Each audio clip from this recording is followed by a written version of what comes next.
Grabe kayo, ginagalit nyo talaga si Gabe. Sabi niya, kapag ako napuno sa content creator na ipokrito na to, galit na galit sa mga nagta-thirst trap, tapos hindi nag-private ng following sa TikTok, sino bang nagagalit sa thirst trap? Free entertainment na nga eh. 'Di ba? Like for example, kung dati nung mga college ako, binibili pa yung FHM, ngayon, libre na lang. Ipopost na lang nila sa Instagram nila yung mga bikini pics nila. E di, nakatipid pa, di ba? So, hindi mo na kailangan gumastos ng mga 150 pa ata dati yun. Oh, 150 pesos para sa magazine nila kasi sila na mismo magpo-post ng bikini pics nila eh. Sa lahat ng mga diring-diri sa mga nagta-thirst trap dyan, patingin nga ng explore page. But anong gagawin niya sa explore page niya? Magpapalitan ba kayo ng, uy, sino bang magandang i-follow sa thirst trap dyan? Diba? Well, may nadaanan ako kanina. Baka si Malupiton yung tinutukoy niya. Kasama kayo ng loob. Oo kami, boss. Kami rin na sumasama din loob namin sa gobyerno ngayon eh.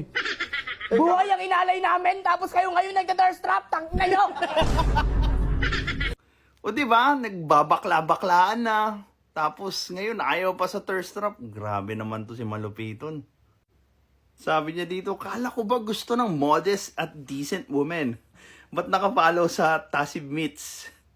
At Wow Sexy Philippines with matching Azzy Acosta pa. Wow, nice! Maganda yung choice of Viva Max niya, Azzy Acosta. Don't get me wrong.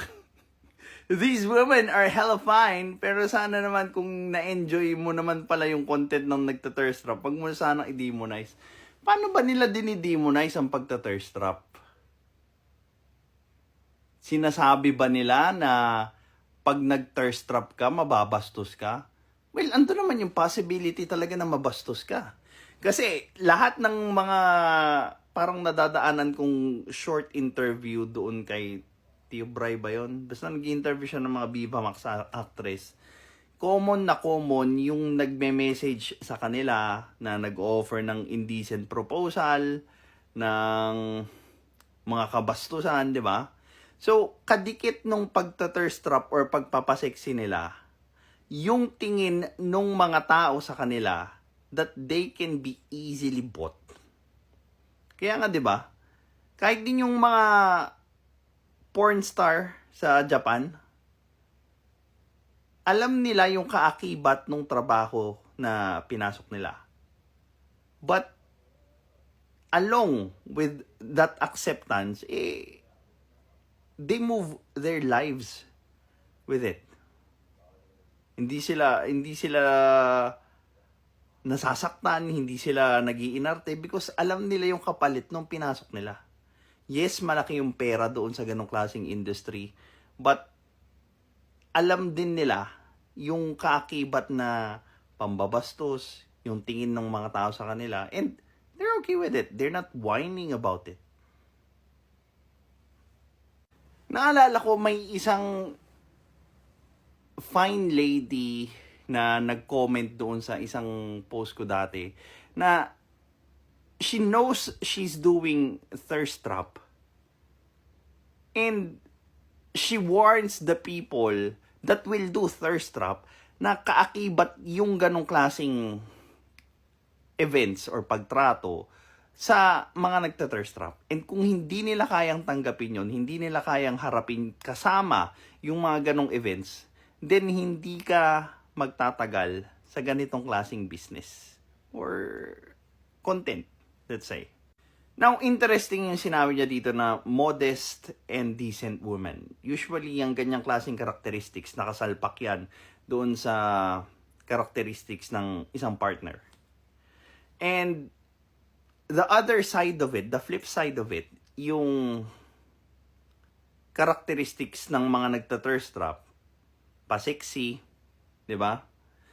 It's usually nakakabit sa concubines, let's say, sa mga one-night stands, so on and so forth. But it does not mean na yung dalawang klaseng side na yon hindi pwedeng gustuhin ng isang tao. Kaya nga hanggang ngayon, nag-e-exist ang pornography, ang trabaho na yung ano yung pinakamatandang trabaho, yung what's the term? Prostitution, 'di ba? Kaya nga nag-e-exist yung ganung bagay. It's because nare-recognize or hanggang ngayon merong demand yung ganong klaseng trabaho. So, hindi ko alam kung sino yung magde-deny na those things exist while actually demonizing yung ganong klaseng trabaho. Tsaka, ang curious thing din dito, paano nagkaroon ng concept na sexy or sexually attractive si Gabe, para sa kanya, wala namang sexy na damit.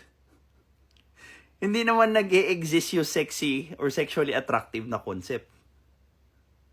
Paano niya masasabi which is which? Kung ano ang thirst trap, kung ano ang hindi thirst trap, kung wala naman siyang idea sa kung ano yung sexually attractive. 'Di ba? This is Pinoy Extreme.